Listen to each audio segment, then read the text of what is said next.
Hi guys, thank you for watching Juni TV, and today I'm gonna share to all of you some examples of discriminations in the Philippines. Yun bang mahirap na words or terms versus mayaman na terms. Sometimes, it's offending pag ginamit mo yung example ng para sa mahirap rather than to use yung mga terms para sa mayayaman.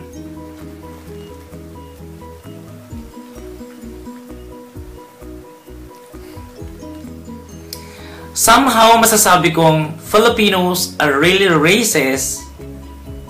Racist bang masasabi yun? O discrimination? I think it's more of discrimination. Example. Kasi nga, pag mayaman ka, meron kang allergy. Pero pag mahirap ka, meron kang galis, o di kay bakokang. Pag mahirap ka, ang tawag kagad sa'yo, siraulo. Pero pag mayaman ka, nervous breakdown dahil sa stress at saka tension. Ano pong difference nung siraulo at saka nervous breakdown? Unfair, di ba? Okay, kapag makati ang kamay mo, pag mayaman ka, ang tawag kleptomaniac.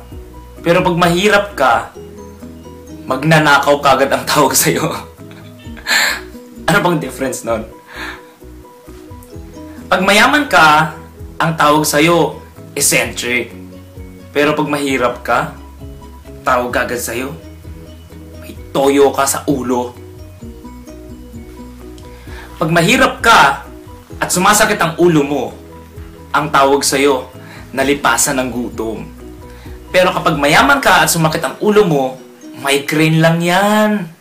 Pero ang totoo, talaga yung mayaman ang nalipasan ng gutom. Pag mahirap ka, ay kuba. Ganun kagad ang tawag sa'yo. Pero pag mayaman ka, you are referred to be called or to be someone who is scoliotic. Ano yun? Kuba ba yun? For example, katulong ka, tapos maitim ang kulay mo. Ang tawag kagad sa'yo, negra, negneg, ita, baluga, at kung ano-ano pa. Pero kahit kasing kulay mo yung senyorita mo, yung ate mo, si ate ba, kasing kulay mo, ang tawag sa kanya, morena, kayumanggi, Filipina. Sakit sa ulo. Sa Pilipinas, kapag nasa high society ka, at maliit, o kumbaga payat ka, ang tawag sa'yo, pitit. Pero pag mahirap ka, Diyos ko, day. Tawag sa'yo, bansot. Hindi kaya ano ba? Nano. Kaya tanda. Hindi kaya Gloria. Sinong Gloria? Kapag mayaman ka at medyo mahina ang utak mo, ang itatawag nila sa'yo slow learner.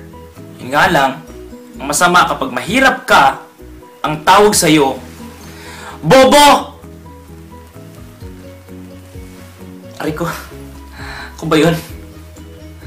Well, I think, yung mga example na binigay ko sa inyo today is really a real discrimination sa Pilipinas. Di ba parang it's really a sad reality. Yun nga lang kasi, if we are to think again, medyo pinasosyal lang yung term, pero yung definition naman of the same word, what I mean, the definition of words naman na ginamit are just the same. So yun nga lang, medyo pag mayaman ka kasi, of course, since speaking in dollars ka, of course, you would say the word in English, at mahirap ka, of course, you cannot speak English or you don't understand English sometimes. Kaya ang tawag sa kanila, tatawagin ka in Tagalog word, like, slow learner is bobo. O ito yung words. Pag sinabing, or the word is sex, yung mga social kasi, yung tawag nila, ano ba? Nalilito ako. Okay, example, yung sa sex. For example, pare, I had sex last night. I had sex with Joanna. Pero, pag mahirap, pag pinakinggan mo, alam mo pare, nakipagkantutan ako kay Joanna kagabi, medyo bastos yung dating. So, medyo mas bastos ba talaga para sa atin if it's in Tagalog word rather than we use English? Siguro kasi,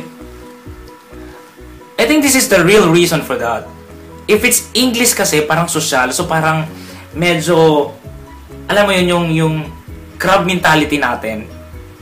Pag social kasi, that's correct. Pag hindi social, kabastusan yun.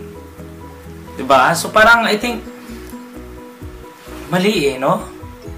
Well, I think that's the truth in the Philippines. Ano pa bang mga Tagalog na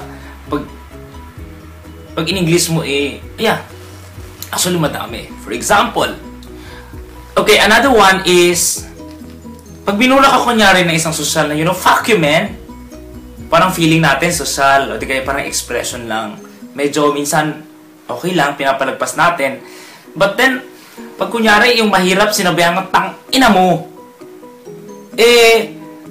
gerang hinahanap mo na nun.